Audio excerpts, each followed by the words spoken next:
সুলতান মিস্ত্রির ছেলে সবুজ মিয়া, সুমন মিয়া আর শোভ মিস্ত্রির ছেলে জুয়েল মিয়া, তারা আমার বাড়িতে গিয়ে বাড়ি ভাঙচুর করছে এবং আমাকে জীবন নাশের হুমকি পর্যন্ত দিছে এবং আমার থাই গ্লাস ভাঙচুর করছে, আমার টিনের বেড়া ভাঙচুর করছে। এগুলো আপনারা সশরীরে গিয়ে দেখতে পারবেন। আপনি তো থানায় অভিযোগ করছেন, কি থানা থেকে কি বলছেন?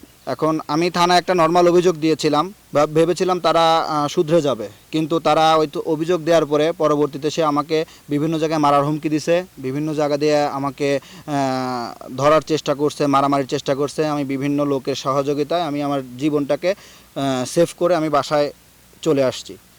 এখন থানা থেকে আমাকে ফোন দিয়েছিল, বলছে যে আপনারা শুধু এই অভিযোগটা করে যান, তারপরে হয়তো দেখি এটা সমস্যার সমাধান হয়ে যেতে পারে, কিন্তু এই সমস্যার পরিত্রাণ আমি পাই নাই। আমার ছেলে নামাজ পড়তে গেছিল, যাইতে বসেছিল, এই ছেলেকে আগে মারতে বসেছিল। আমার ছেলে গোসল করতেছিল, গোসল করতে আসতে গেলা মারামারি দেখে আমার ছেলে আগে আইছিল, আগে আসতে গোসল অবস্থায় গোসল করে ছেলে নামাজ পড়তে যাই বসেছিল।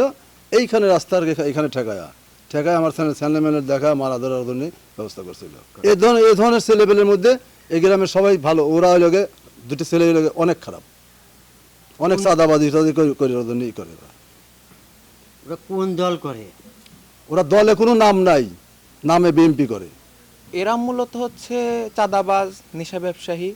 তো এদের হচ্ছে তারা নিজেদের দাপট দেখাতে চায় যে হচ্ছে আমরা দাপতীয় লোক, আমাদের হচ্ছে কথা শুনে সবাইকে চলতে হবে।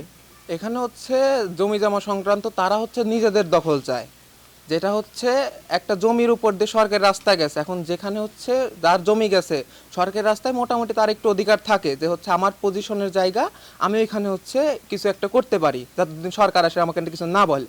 কিন্তু সেইখানে তারা হচ্ছে দখল নিবে, যে হচ্ছে আমরা এখানে দখল নিব, তুই কিসের জন্য নিবি, এটা হচ্ছে তাদের মূল কথা।